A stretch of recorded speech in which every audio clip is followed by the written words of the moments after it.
6e jour de course, qu'est-ce qui s'est passé cette nuit, Yves?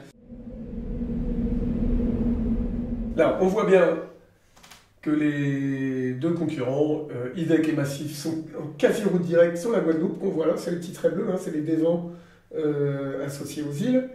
Ils font quasiment la route directe, le routage voit un petit empannage, est-ce qu'ils vont le faire ou pas on verra, ça va dépendre. Ouais. Et cette nuit, eh bien, à notre surprise, IDEC a bien maintenu la pression. Ouais. On voyait hier après-midi Massif qui était en train de se barrer tranquillement devant. Il est revenu un peu. Et IDEC est un peu revenu cette nuit. Alors, on peut imaginer des tas de scénarios. Est-ce qu'il y a un problème à bord de Massif?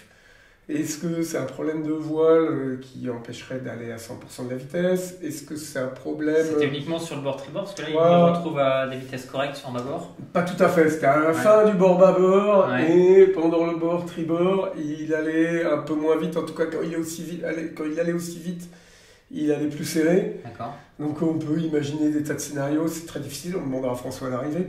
Mais il y a aussi une explication toute simple, c'est qu'il y avait peut-être tout simplement un poil moins de vent un peu plus sud, comme les bateaux étaient décalés. D'accord, Francis était un peu plus au nord. Voilà. Et là, les bateaux, ils naviguent à 30 nœuds dans un vent de 20 nœuds. Il suffit qu'il y ait un écart de vent de 1 nœud pour voir un écart de vitesse de 1 nœud et demi. C'est à peu près ce qu'on a vu. Donc un nœud de vent, ça ne veut pas dire grand-chose. Ça se trouve, on s'imagine des trucs et puis c'était juste une donc petite... il faut être très prudent dans ce genre d'analyse parce qu'on ne voit pas tout. On a une vision très, très large. Ouais. Donc en tout cas, là, maintenant, depuis l'empannage, les deux bateaux ont repris des vitesses assez proches de ce qu'on voyait hier après-midi. Ça a l'air assez simple pour le finish, mais tu voulais me montrer une carte satellite. Absolument. On voit là, même sur la carte, sur le fichier GRIB, qui nous donne les champs de vent, on voit que là, il y a des zones bleues ici, il y a une grosse zone bleue là, ça veut dire qu'il y a moins de vent, l'Alizé s'arrête là. Donc, on a des outils pour voir ce qui se passe plus précisément.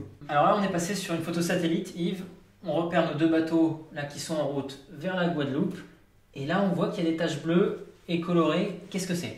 Alors en fait, on a superposé, c'est exactement le même écran que tout à l'heure. On a juste superposé une photo satellite qui a été prise il y a quelques heures, qu'on a récupérée. Et alors, c'est intéressant à regarder. Là, les bateaux, ils sont typiquement dans un ciel d'Alizé. Le ciel d'Alizé, c'est pas grand beau temps. C'est toujours des petits nuages qui sont pas très chargés, mais il y a toujours des petits nuages qui circulent. Donc on voit bien, là, c'est toutes les taches blanches qu'on voit. Et en approche de Guadeloupe, les nuages se densifient. Et quand on commence à voir du bleu, du jaune, voire même du rouge ici, c'est l'activité, c'est la densité de la pluie qui va arriver.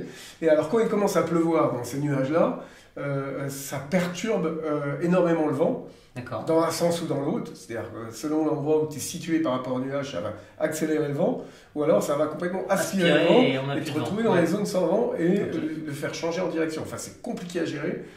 Il y a un truc théorique qui marche, mais enfin, il y a une théorie, mais dans la vraie vie, ça marche jamais exactement comme la théorie le veut.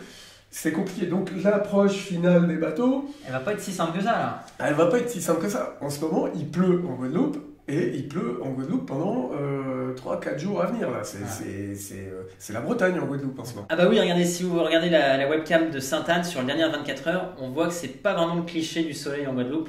Les nuages sont bien présents. Donc on voit bien que c'est pas fini, il y a encore du jeu, il y a encore plein de petits pièges à éviter. L'ETA, c'est quoi maintenant pour François? Les premiers bateaux vont arriver à la pointe nord. Parce qu'ils doivent faire le tour. Voilà, de la pointe nord de la Guadeloupe. Moi, aujourd'hui, le point que je prends en référence, c'est la pointe nord de Guadeloupe. Après, il y a 50 000 à faire autour de la Guadeloupe, on regardera ça en détail.